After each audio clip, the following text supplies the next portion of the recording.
네, 안녕하십니까. 2020년 3월 10일 화요일 코로나19 브리핑을 시작하겠습니다. 오늘이 51일째입니다. 이미 전 세계적으로 지금 101개국에 10만 5천 명의 확진자, 8만 800여 명의 3,100명의 사망자가 있습니다. 지금 특히 이탈리아 북부를 락다운, 소위 이제 이동 제한을 할 정도로 이제 이탈리아 상황이 심각하고, 우리나라를 추월해서 확진자 수나 이제 사망자 수는 더 높죠. 치사율이 한 5%인데 아마도 이제 중국하고의 이제 관광객 교류가 많았고, 또 북부 이탈리아 쪽에 이제 처음 시작한 거를 늦게 발견한 것 같습니다. 그리고 지금 평균 수명, 소위 평균 여명이라고 하죠. 라이프 익스펙턴시가 세계적으로 1위가 이제 일본이고 84세고, 한국이 한 2, 3위 정도 하는 것 같습니다. 작은 나라들이 있는데, 큰 나라 기준으로 하면 한국이 83세, 또 이탈리아가 82세입니다. 고령자가 많고, 기저질환이 많고, 그래서 사망자가 속출하는 것 같습니다. 그래서 우리가 중국인 평균 여명이 75세더군요. 우리나라보다 한 8살 정도가 젊은 나라입니다. 따라서 중국에서 치사율이 2%면 우리는 아주 낮을 것이다.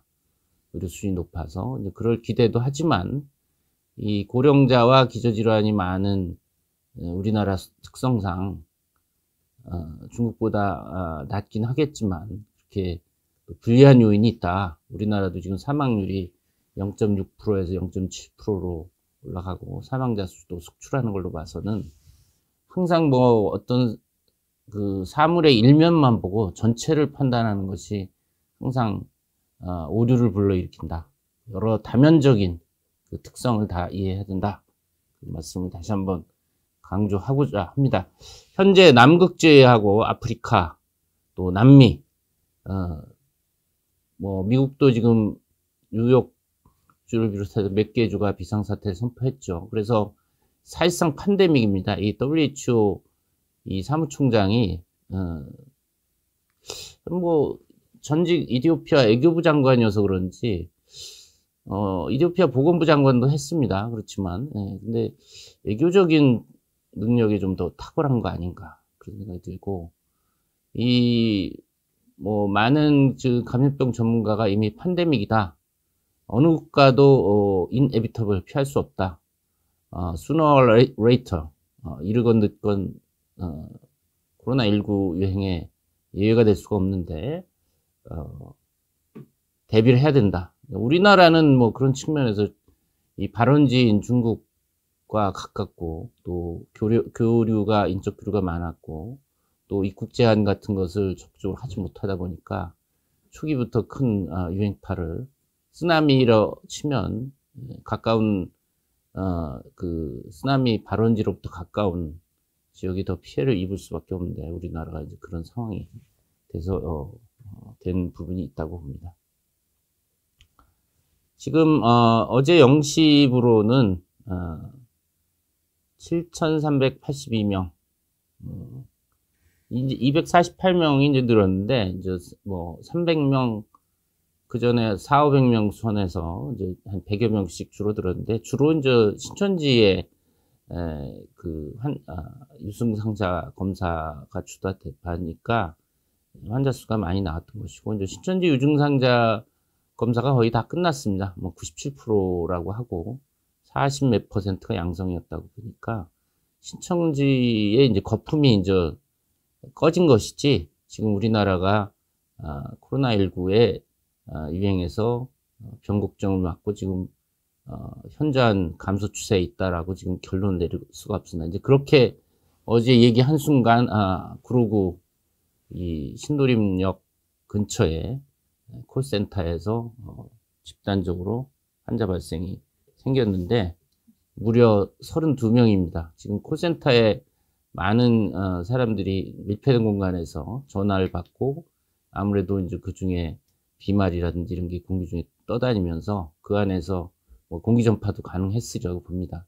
그런 측면에서 지금 하루 만에 32명인데 하루도 아니죠. 뭐 얼마 되지도 않았는데 이제 더 늘어날 가능성이 있습니다. 이분들이 또 인천에서도 확인이 되고 여러 지역에서 확인되고 또 이제 전파를 시작했을 가능성이 높기 때문에 우려가 됩니다. 그리고 사망자도 이제 54명이 됐죠. 계속 대구에서 뭐 고령자, 기저질환 안타깝게도 다 대부분 참 이 코로나19에 취약한 고령자 기저질환 환자분들이고 아마도 이제 일부는 늦게 응급실에 가서 거기서 돌아가시기도 하고 안타깝습니다. 이런 상황에서는 사실 최우선적으로 치료를 받아야 되고 집중 치료를 받아야 될 분들인데 어르신들이 많은 피해를 입는다는 것이 안타깝습니다. 지금 검사 중이 17,000명이어서 역시 신천지 검사가 이제 종료됨에 따라서 검사 건수, 검사 중인 건수가 조금씩 줄고 있습니다. 지금 확진자 지역별 현황이 이제 대구 지역은 감소 추세다. 지금 대구 지역은 거의 100명씩 줄고 있습니다. 이 신천지에서의 양성률이 높았고 신천지 검사가 끝나감에 따라서 일종의 과대대표된 거품이 꺼지면서 이제 대구 지역 일반 시민들 사이에서의 이제 유행이 실태가 나오는데 대구만 해도 이제 190명으로 나왔죠. 근데 이제 문제는 지금 수도권입니다. 경기와 이제 또 서울 또 충남도 지금 천안 줌바 댄스를 비롯해서 세종시에 지금 유행이 소규모지만 세종시에서 연결고리가 계속 발생하고 있지 않습니까? 그 다음에 이제 경남도 좀 숫자가 있고요. 그래서 현재 이제 가장 제가 우려하는 부분은 이제 수도권에 특히 지금 최근에 분당 재생병원 또 백병원 어제는 또 분당 서울대병원의 통증센터 직원이 신천지 교도인데 이제 숨기고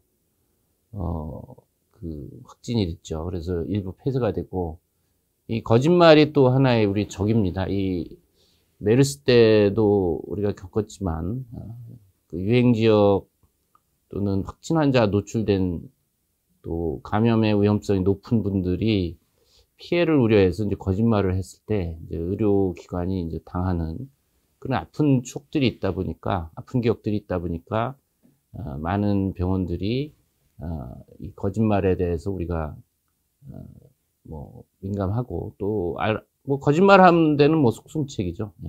물론 사안별로 이제 대구 환자분이 백병원 와서 거짓말한 이유는 그 전에 이제 진료 거부를 당한 그런 또 불상사가 있었기 때문에 사실 진료 거부가는 있을 수는 없는 상황인데 많은 병원들이 그런 메르스 때의 트라우마 때문에 좀 과도하게 진료를 위험 지역에서 오신 분들 안 하려고 하는데 그것도 사실은 문제죠. 발열진료소나 선별진료소로 유도해서 거기서 안전하게 진료를 시작해서 코로나19를 확인하고서 이렇게 진료를 하는 절차를 하면 되는데 혹시 하는 그런 설마하는 걱정 때문에 이제 그런 상황들이 벌어진 것 같습니다. 어쨌든 지금 수도권에는 일촉즉발의 이제 긴장 상황이고 각 병원들이 이제 굉장히 긴장을 하고 있는데 수도권에 한 명이 만약 촉발이 돼서 이제 환자가 많이 된다면 이건 또 다른 큰 대형 사고이기 때문에 이제 그런 것 같고 이제 뭐 어제 정부에서 뭐 안심할 단계는 아니지만 어떤 변곡점을 맞은 것 같다. 안심할 단계는 아니다고는 했지만 그런 말을 하자마자 이제 콜센터에서 지금 32명의 환자가 나왔고 이게 또 어떤 불씨가 될지 지금 상당히 긴장되는 상황이고 이제 저희 병원은 또 가까운 데 위치해 가지고 더욱더나 저희 병원이 이제 근처에 중국 교포도 많아서 초기부터 여기 구로도이나 구로구에 이제 코로나19가 많지 않을까 이제 많은 예분의 시선이 있었지만 사실은 현재까지 큰 문제 없이 잘 지내왔는데 이제 가까운데 지금 환자가 생겨서 이제 저희도 긴장을 하고 있습니다. 일단은. 근데 사실은 뭐 이런 상황이 어제도 뭐 환자가 거짓말을 했느니 또 병원이 진료 거부했느니 뭐 하여튼 정부 당국은 무슨 행정명령으로서 처벌을 하느니 이런 상황을 보면 사실은 이 문제의 핵심은 그 전에 잉태가 돼 있었던 거거든요. 제가 지적했던 것이 대구 경북에 환자가 늘면서 병상이 코로나19 환자로 할애가 되면 기존에 치료받던 분들이 치료 못 받고 수술이나 항암제나 여러 가지 투약 못 받으면서 수도권으로 올 가능성이 있다. 이것이 콜라테럴 데미지고 2차 피해다. 이거에 대해서 보건당국이 대비를 하고 무조건 대구 경북의 대학병원의 병상을 코로나19에 할애할 게 아니라 그 체육관이나 코엑스 이런데 엑스코 이런데 해서 병상을 늘려서 그쪽으로 코로나19 경증 환자를 입원시키고 지금 대구 경북의 기존의 환자들도 진료를 병행해서 안전하게 가게 해야 된다. 사실 어제도 그런 논란을 보면서 이 사태의 근본은 보건당국이 미리미리 그런 2차 피해에 대한 대비를 대구 경북에서 해줬어야 되는데 그냥 일단 코로나19 환자가 늘고 입원실이 부족하다 보니까 대구 경북에 있는 병상들을 털어서 쓰고 일종의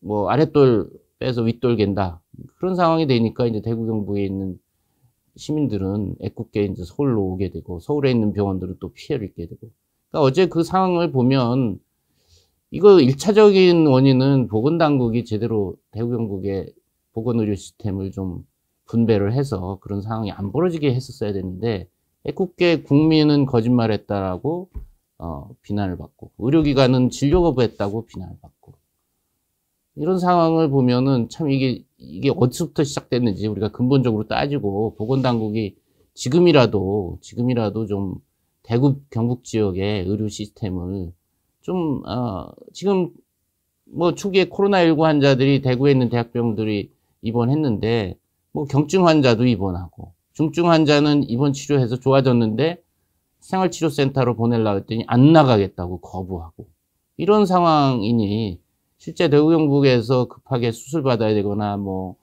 항암 치료 받아야 되는 분들은 얼마나 초조하겠습니까? 물론 뭐 급하지 않은 수술이나 뭐 이런 상황들은 미루면 되겠지만 이 사실 코로나19 그동안 뭐 경증이다 별 문제 안 된다 했지 않습니까? 근데 사실은 항암제 치료를 받거나 이런 수술을 급하게 해야 되는 분들이 더 급하죠 사실은 우선순위가. 그런 측면에서 어제 그런 논란을 보면서 한쪽으로 씁쓸했습니다. 이 국민이나 의료계가 다 피해자다. 왜 국민과 의료계가 서로 갈등을 빚게 됐을까? 네. 우리가 뭐 국민보건의료 우리나라는 100% 의료보험이고 국민은 보험료를 내고 모든 의료기관은 또 건강보험 환자를 봐야 됩니다. 일종의 강제사항입니다. 이렇게 정부가 강제할 정도면 이런 상황에 대해서 정부가 그만큼 책임을 갖고 그런 것들을 조정해 줬어야 되는데 사실은 슬쩍 빠져 있는 상황인 거죠. 네. 좀 그런 부분을 좀 정부가 좀 선제적으로 해줘야지. 이거 상당히 현장에서 국민은 국민대로 코로나19 걱정으로 근심이 많고 제대로 진료 받지 못할 걱정이 많고 의료계는 이거 뭐 코로나19 확진 환자가 병동에서 나타나면 또 병동 폐쇄해야 되고 피해가 일파만 커지니까 사실은 뭐 병원에서 그렇게 하는 이유는 코로나19 환자가 생기면 의료진도 진료 못하고 기존의 병원의 환자들도 진료 못 받는다는 그런 막대한 지금 책임감을 갖고 있기 때문에 그렇게 하는 것인데 어쨌거나 간에 이런 상황들을 정부가 다 조절을 해줘야지 누가 조정을 해주겠습니까? 자, 코로나19 환자 수, 신천지 대구교회 환자들이 이제 거품이 빠지면서 증가 추세는 좀 완화됐지만 지금 안심할 때가 아니라 경각심을 갖고 더 매섭게 경계심을 갖고 이 개인위생과 사회적 거리두기 또 방역에 매진해야 됐다 이런 얘기를 드립니다. 지금 뭐 우리나라뿐만 아니라 이제 중국, 일본 또 이태리, 이란처럼 환자가 많은 지역에서 또 들어오는 분들에 대한 검역, 특별 검역 이런 강화를 또 해야 되는 상황이기 때문에 내우와 애환이 겹치는 상황입니다. 그렇기 때문에 더 긴장해야 되는데 참 자꾸 뭐 희망을 갖는 건 좋습니다. 근데 이제 희망을 잘못 안심이나 방심으로 이어지면 이건 더 큰 재난이 되는 거죠. 우리가 지난 2월 13일경에 이제 환자 없다고 그래서 좀 기대를 하면서 이제 방심으로 이어져서 2월 18일 31번째 환자가 나오고 이후에 그동안 아주 거의 가파른 환자 증가 추세로 우리가 다 가슴을 움켜쥐고 긴장했지 않습니까? 지금 끝난 것이 아닙니다. 자, 그리고 역시 80%가 집단 발생이다. 뭐 그 이상일 수도 있지만 우리가 집단 발생을 집중적으로 방역을 해야 된다. 파레토 법칙이 여기도 적용된다. 그래서 뭐 서울에 지금 뭐 몇 군데 있지만 어제 이제 구로 콜센터에서 신도림 콜센터에서 32명 집단 발생이 문제고 여기 콜센터 에서 많은 분들이 실내에서 전화 받으면서 아마도 기침 대체기도 하고 그 안에 환기 시스템이 어땠는지 모르지만 뭐 겨울이니까 문을 닫았겠죠. 뭐 냉방이 어땠는지 모르지만 그런 환기 시스템에 의해서 공기 전파도 가능한 상황이어서 환자가 이렇게 32명 일종의 슈퍼 전파 사건이 돼버린 거죠. 그리고 뭐 백병원 추가 환자 얘기는 없습니다. 다행히. 그다음에 어제 분당 서울대병원 경기 지역이긴 하지만 그런 게 있었고, 예, 뭐 결국은 의료기관, 요양병원, 종교시설, 스포츠시설, 이제 콜센터가 추가가 됐습니다. 우리가 콜센터에서 이렇게 집단 발생된 건 처음인데 전국의 콜센터가 곳곳에 있겠죠. 이번 기회에 다시 한번 콜센터 점검을 해봐야 될 것 같습니다. 지금 콜센터는 사실 콜센터를 쉴 수 있을까요? 온라인이나 뭐 여러 가지 그런 걸 해야 되니까 콜센터는 아마 쉬기가 쉽지 않을 것 같습니다. 그래서 보건당국은 차제 콜센터 상황을 좀 한번 점검해 주십시오. 콜센터에 확진 환자가 있었는지, 신천지 교도가 있었는지 이런 부분 점검해야 됩니다. 이 터지고 나면 일단 엎질러진 물이 되니까 이 터지기 전에 일찍 빨리 발견하는 게 제일 좋습니다. 지금 요양병원도 일제 점검을 한다고 그러지만 서류상으로만 점검하지 말고 실제 잘 진행되고 있는지를 봐야 될 것 같습니다. 뭐 전수조사 한다고 그러지만 내용은 뭐 서류상으로 잘 하고 있는 체크해서 보내는 이런 수준이 아닌가 좀 우려되기도 하고, 실제적으로 요양병원이 감염관리나 출입자 관리나 그 안에 원인 불명 폐렴 환자가 있는지를 지금 점검해야 될 때입니다. 일단 환자 생기면 우리가 청도 대남병원이나 봉화 푸른요양원 이거 보면은 이미 많이 환자가 감염돼 있지 않습니까? 제가 그래서 이 바이러스를 스텔스 바이러스다 또는 은밀한 바이러스라고 하는 이유가 우리가 보통 보는 메르스하고도 격이 다르고 사스보다도 더 지금 전파력이 빠르기 때문에 우리는 전대미문의 신종암병 바이러스와 지금 맞닥뜨리고 있다 이렇게 생각하지 않으면 계속 우리는 쫓아가다가 진이 빠질 가능성이 있습니다. 자, 지금 세종시도 지금 줌바 댄스 강사 관련해서 그다음에 거기 복지부 공무원 그다음에 바이올린인가요? 무슨 그 강사까지 해서 지금 4차, 5차까지 간다는 얘기가 있습니다. 그래서 세종시도 좀 눈여겨봐야 될 것 같고, 천안 줌바 댄스는 뭐 여전히 신천지 다음으로는 지금 가장 많은 집단 유행이고 그 네트워킹이 계속 꼬리를 물고 고구마 줄기 당기면 이렇게 나오듯이 나오고 있습니다. 경상북도도 이제 지금 대구 다음으로 1,100명이니까 계속 주시를 해야 되고, 그다음에 이제 경상남도, 부산은 다행히 지금 소강세입니다. 예. 그래서 대구 지역의 이제 확진자 수는 190명 정도로 줄면서 이 대구 신천지교회에서의 그 거품이 빠지고 있다. 이제 본래 대구 지역사회 일반 시민 사이에 유행 양상이 이제 수면으로 이제 드러나는 거죠. 그동안 신천지 교도 위주의 유증상자 위주의 검사만 했다 보니까 양성자도 많고 숫자가 많았는데 지금 문제는 지역사회 시민 중에 10%가 계속 양성으로 나온다는 거 아닙니까?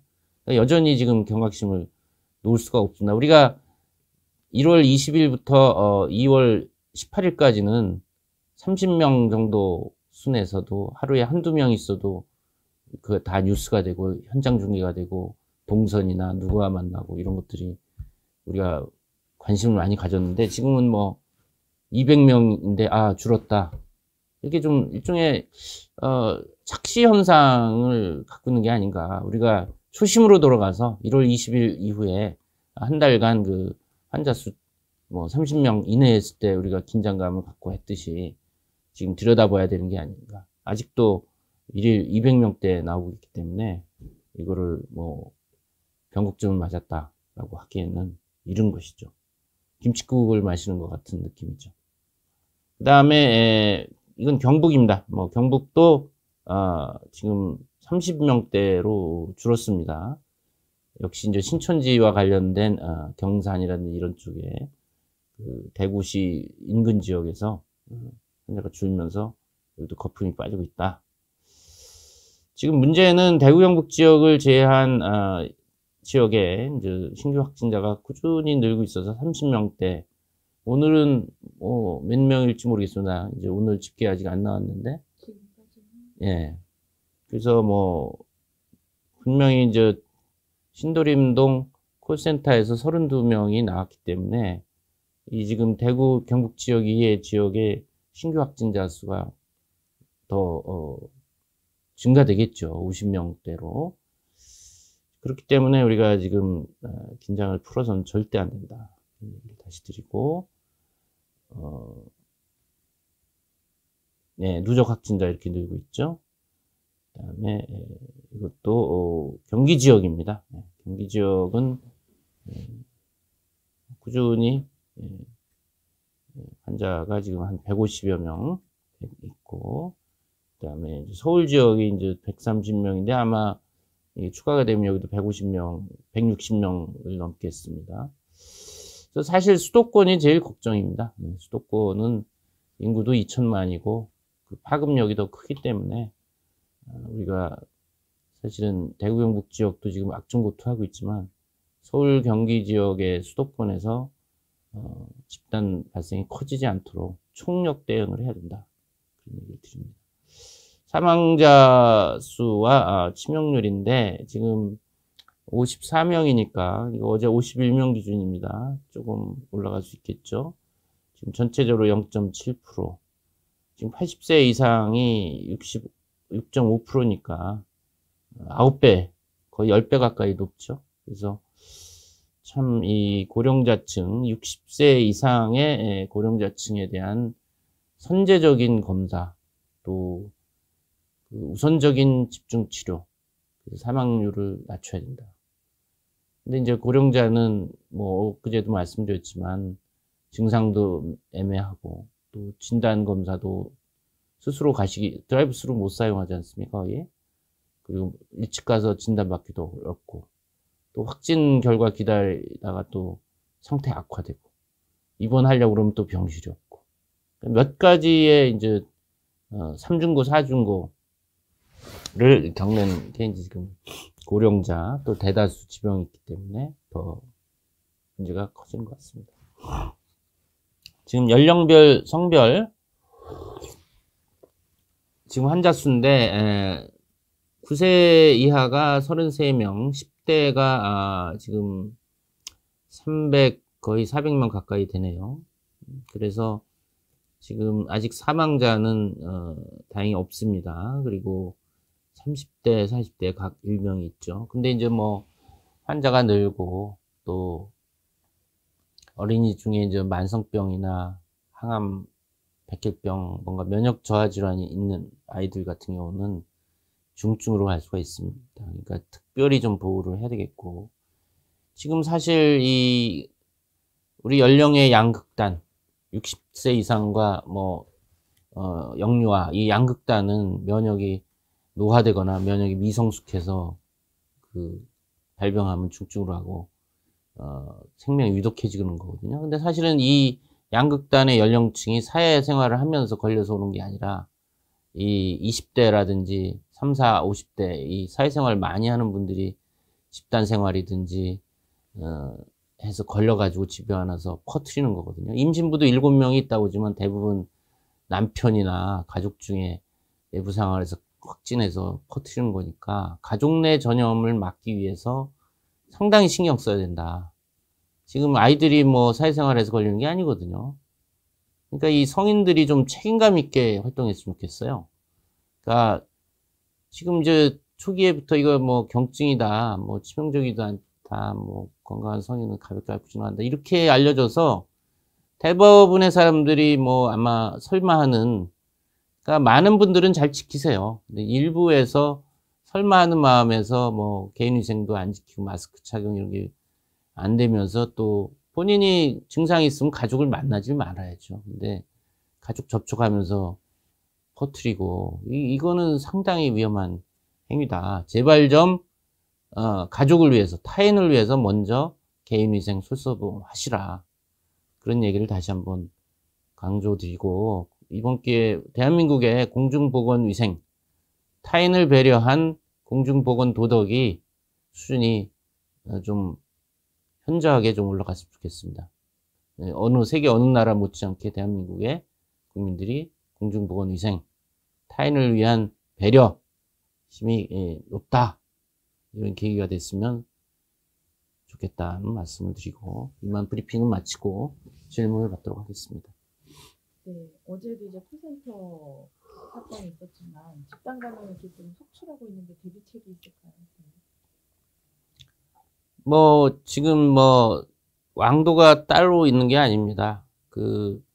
일단은 제가 생각에는 이 폐쇄된 공간에서 집단이 모이는 그것이 종교가 집회가 됐든 무슨 학술회의가 됐든 또 무슨 회사가 됐든 콜센터가 됐든, 일단은 그게 꼭 필수적인 모임이 아니면 지금은 연기하거나 참석하지 않는 게 중요하고요. 근데 이제 이렇게 코로나19가 있어도 사회 경제 기능은 유지가 돼야 되지 않습니까? 경제적으로 우리가 지금 상당히 어려운 상황인데, 그래도 최소한의 필수적인 경제 기능들은 유지가 돼야 되고, 회사도 유지가 돼야 되겠죠. 물론 온라인으로 대체할 수 있는 건 하지만, 그래도 필수 요원들은 출근도 해야 되고, 콜센터도 아마 그게 재택으로 콜센터 할 수 있는 방안이 있으면 딱 좋을 것 같긴 하지만, 어쨌든 콜센터가 재택으로 콜센터 하는 경우는 그렇게 많지 않은 것 같습니다. 어쨌든 꼭 폐쇄된 공간에서 다수가 근무가 하든 모임을 하든 그런 상황이 필수적으로 해야 되는 상황이 있다면, 그 회의 담당자는 참석자의 건강 상태를 다 체크를 해야 됩니다. 체크리스트를 만들어서 열이 있느냐, 호흡기 증상이 있느냐, 대구 경북 지역 다녀본 적이 있냐, 신천지 교도가 였느냐, 확진자와 최근 만난 적이 있느냐, 네? 그런 걸 체크를 해서 하나라도 이상하면 참석하지 않도록 해야 되겠죠. 그리고 참석자들도 손 씻기, 또 마스크 착용은 상황에 따라 회의할 때 할 수도 있고 안 할 수도 있다고 봅니다. 그리고 환기 잘해야 되고, 그런 것들을 철저히 지켜야 될 필요가 있습니다. 그런 것들이 어떻게 보면 예방 대책인데, 그런 것들이 소홀하다 보니까 설마가 이제 사람을 잡는다 이거죠. 설마가. 이건 대구 경북 지역에 국한된 얘기가 아닐까? 지금 변곡점을 맞고 줄어드는 게 아닌가? 설마 이 바이러스는 여러모로 은밀하고 영악한 바이러스입니다. 다른 바이러스와 다릅니다. 잠복기에 전염력이 있고, 또 초기 5일, 7일 사이에 증상은 경증인데 젊은 사람이 돌아다니면서 퍼뜨릴 수가 있습니다. 바이러스가 많이 나와서. 이게 아주 어떻게 보면 우리를 속이는 행위죠. 이 바이러스가. 아예 중증이면 병원 가고 격리가 돼서 치료가 되는데 증상이 애매모호하고 심하지 않으니까 돌아다니면서 또 퍼뜨리게 되고, 또 문제는 확진해서 격리 치료를 마치고 뭐 PCR 음성 2번이어서 격리 해제가 됐는데 수일 뒤에 또 재활성이 되는 겁니다. 일부 환자들이 그래서 바이러스가 나와서 또 퍼뜨리는, 이런 것들은 우리가 이제 보통 감염병에서 뭐 일부 감염병 그런 경우가 있지만 보통 감염병은 보지 않는 상당히 코로나19만의 은밀한 특성이고 상당히 영리한 이 코로나19의 전략인 거죠. 숙주를 많이 찾아서 더 많이 퍼뜨리고 그런 특성이 있기 때문에 이거 그런 이 코로나19의 특성을 감안하면 우리가 좀 더 철저하게 체크하고 방비를 하는 것만이 지금 대책이지 뭐 뾰족한 수가 있는 것은 아닙니다. 네. 여기 들어온 질문 드릴게요. 코로나 바이러스가 뇌에 침범할 수 있다는 내용에 대해서 치료적 접근과 관련돼서 고견을 부탁드린다. 일본에서는 20대 뇌소변 환자도 발생했고 중국에서는 사후에 뇌병변이나 합병증, 뇌척수액에서 뭐 바이러스가 확인됐다 이런 얘기도 있다고 하는데 여기에 대한 고견이 있으시나요? 이 제가 말씀드리지만 이것은 새로이 출현한 바이러스이기 때문에 하루하루 새로운 현상들이 발견들이 이제 보고가 됩니다. 이제 그것이 이제 확증이 되려면 또 다른 연구자에 의해서 뭐 2차, 3차 확인이 돼야 되겠죠. 지금 보통의 이제 코로나 바이러스는 호흡기 감염이 주고 또 위장관 감염으로 이제 대변으로도 나오고 혈액으로도 나오는 것이 이제 보통의 코로나 바이러스입니다. 지금 이제 중추신경계 내막염이나 뇌염 보고 사례는 사실 별 없었습니다. 뭐 일부에서 이 후각이나 미각이 떨어진다 이런 지금 국내 연구자들 얘기도 있는 걸로 봐서 중추신경계 신경 증상도 일부 있는 걸로 보여져서 지금 그런 보고들이 그냥 무시할 것이 아니라 좀 더 확인이 필요하고 그런 측면에서 이 코로나19의 이제 새로운 또 임상 소견을 보는 것이죠. 뭐 저도 지금 자세히 확인은 안 됐지만 가능성을 배제할 수는 없겠다. 뭐 아직까지는 이 중추신경계 뭐 뇌염이나 뇌막염이 주증상은 아닙니다. 일부 심한 케이스거나 아니면 환자가 면역 저하자인 경우 특히 이제 그런 현상들이 중추신경계 침몰까지 가능성이 있는데 뭐 그런 측면에서 이제 확인이 더 필요하고, 만약 그렇다고 하면 우리가 이제 이 코로나19 바이러스의 더 심각한 양상 패턴이라고 우리가 판단을 하게 될 수밖에 없을 것 같습니다. 아까도 잠깐 얘기하셨지만 재활성화되는 경우도 있는데 잠복기가 2주가 아니라 넘는 경우도 있는 것 같고, 이렇게 되면 좀 선제적으로 잠복기를 좀 길게 잡아서 격리를 늘린다거나 이런 대응이 필요하지 않을까요? 예, 우리나라에서도 뭐 25번째 70대 여성이 첫 확진 격리 치료 또 PCR 2번 음성이고 퇴원해서 집에 가셨다가 5일째 열이 나서 증상이 있어서 다시 검사했더니 양성 케이스가 있지 않습니까? 뭐 어제도 광주 쪽에서도 뭐 격리 해제했는데 다시 양성 나온 케이스가 있고, 그래서 이제 제가 진작에 지금 정부 보건당국의 지금 격리 해제는 임상 기준과 이제 검사 기준이어서 칠판에서 그랬죠. 증상이 이틀 동안 없고 PCR로 24시간 간격으로 이제 2번 음성이면 격리 해제다. 또는 검사 없이도 증상 시작으로부터 3주째가 되면 증상이 없으면 해제다 이렇게 돼 있거든요. 상당히 이게 지금 저는 우려가 된다라고 진작에 말씀드렸죠. 왜냐하면 이 격리 해제 후에 이제 재발 케이스들이 있기 때문에, 뭐 중국이나 일본에서도 나왔고, 이게 격리 해제 후에 그냥 추적 검사를 안 하고 그냥 일상생활인데 바이러스가 재발이 돼서 나와서 주변 사람의 이제 전염을 시킨다면 이건 또 다른 부시거든요. 그러니까 아마 정부의 이제 보건당국의 고민은 지금 환자는 7,000명이 넘는데 병실은 부족하고 1,500명 정도가 아직도 확진자가 자택격리 대기 중 있지 않습니까? 이제 그러다 보니까 좀 더 병상을 비우기 위해서 검사 기준 없이도 증상 시작 3주면은 검사 없이 해제하자.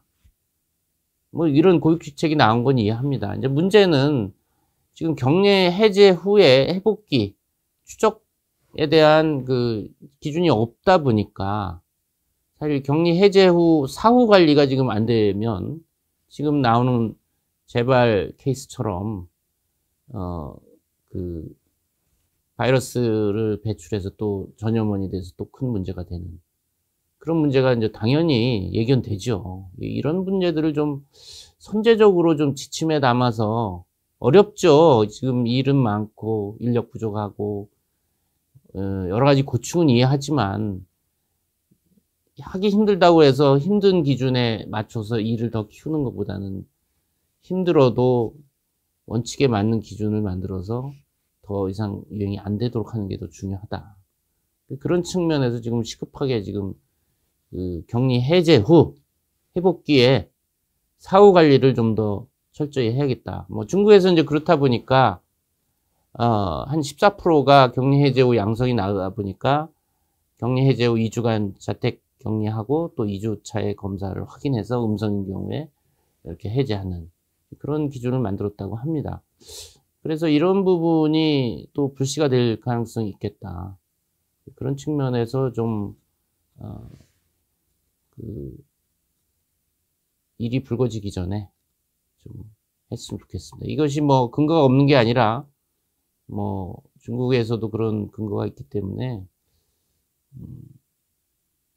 지금 뭐 그 칠판 이후에 이제 또 관리 지침 개정이 된다면 좀 꼭 포함시켰으면 좋겠습니다. 그리고 이제 한국의 확진자들이 줄어드는 거에 대해서 혹시 그동안에 너무 신천지에만 집중해서 그렇게 보이는 게 아닐지 아니면 혹시 뭐 PCR 검사에 부정확성 때문인 건 아닌지 혹시 그거에 대해서 의견이 있으시다면 부탁드린다는 질문입니다. 일단은 뭐 PCR 검사의 이제 부정확성에 대한 거는 이제 근거가 없기 때문에 이제 그 부분은 뭐 굳이 여기서 논할 필요는 없을 것 같고 또 세계적으로 지금 우리나라가 이제 이 확진 검사를 많이 시행했고 그 단기간에 검사법이 현장에서 사용된 거에 대해서 이제 찬사가 있는 건 사실입니다. 뭐 저도 그거에 대해서 동의하고 근데 그것 때문에 환자가 늘었다라는 거는 동의할 수가 없습니다.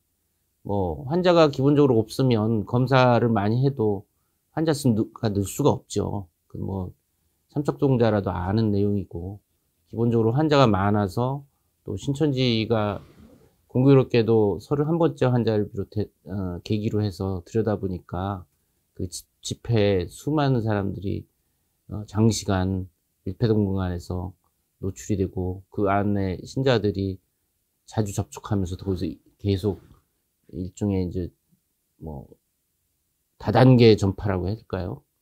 체인 리액션. 네.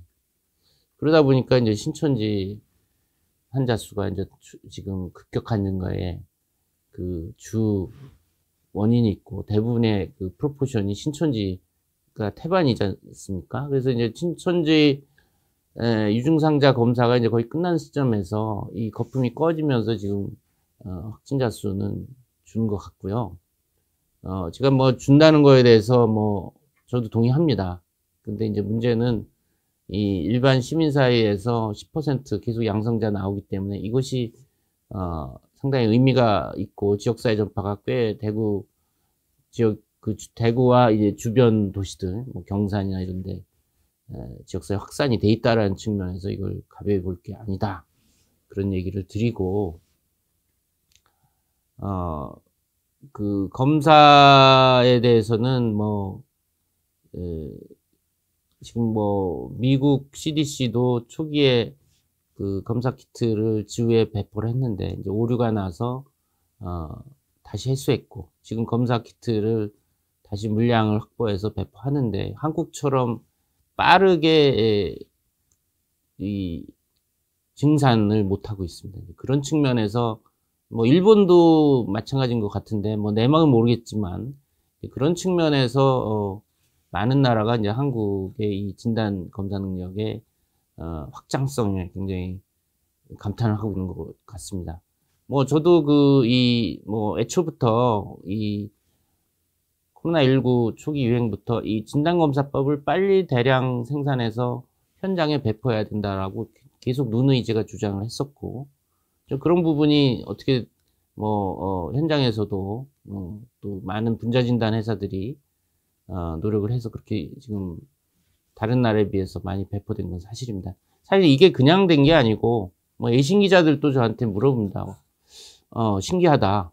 그래서 제가 얘기를 했죠. 한국은 2015년 메르스 때 5년 전에 한번 우리는 경험을 했다.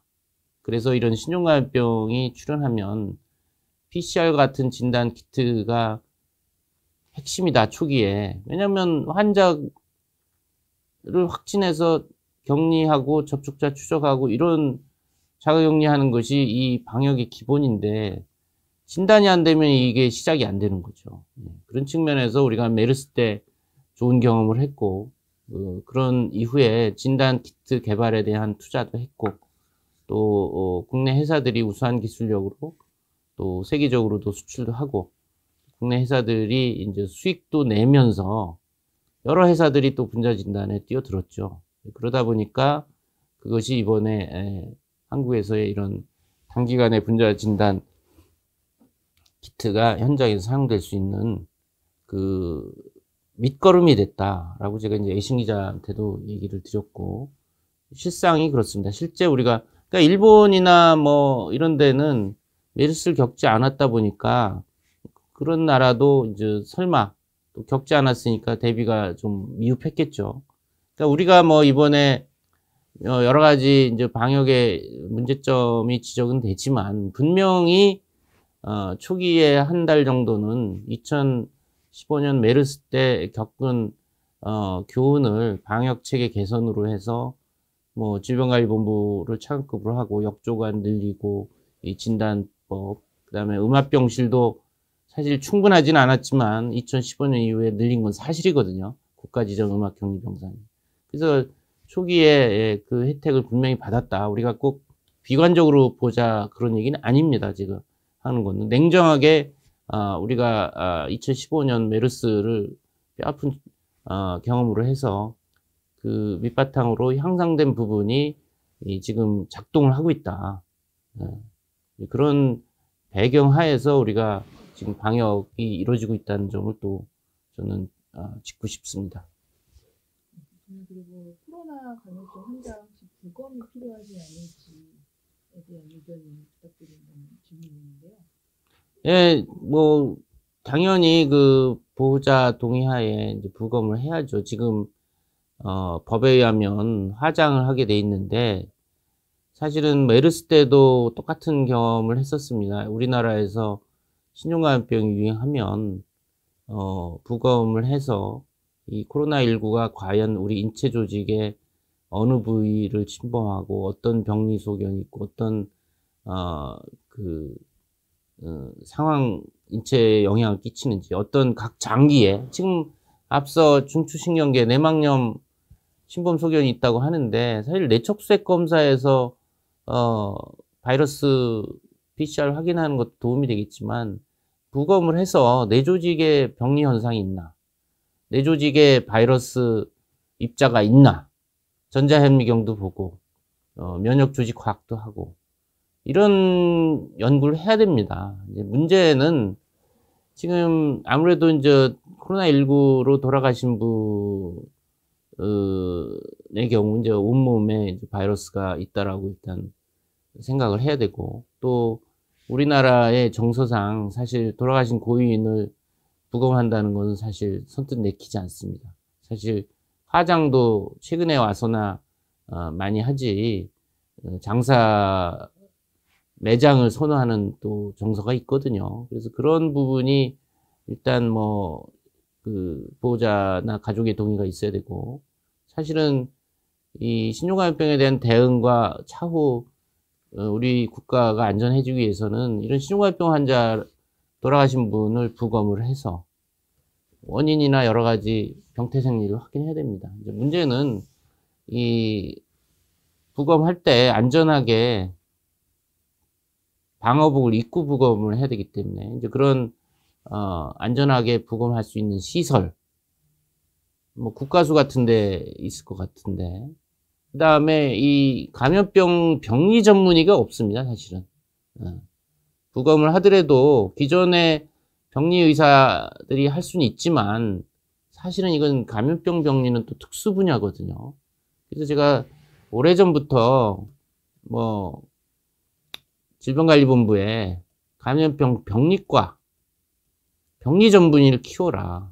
지금 우리는 뭐 항상 어떤 신종합병 대비하자 그러면 뭐 지금 아직 안 왔는데 왜 겁주냐 그러고, 오면은 이제 뭐 피해가 크면 그때 와서 찾아서 어떻게 해야 되냐 그러고, 또 막 이제 백신 치료제 왜 개발 안 하느냐 그러고, 그런 다음에 끝나고 나면 그래서 뭐 감염 전문가도 필요하고 감염 병리 전문가도 필요하다고 이제 막 하면 이제 많이 새겨 듭니다. 근데 이제 유행이 끝나고 나면 이제 관심이 싹 식죠. 이런 그 어떤 악순환이랄까요?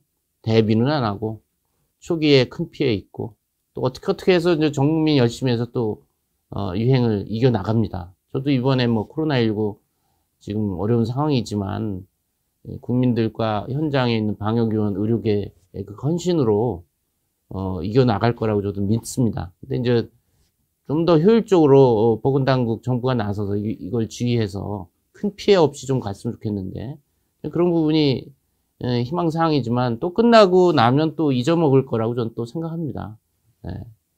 사실 좀 자조적인 선망인데 제 예상이 좀 틀렸으면 좋겠습니다. 이번에는 좀 다시 한번 기운 삼아서 부족한 부분을 보완을 해야 되는데, 반드시 감염병리 전문가를 키워야 된다.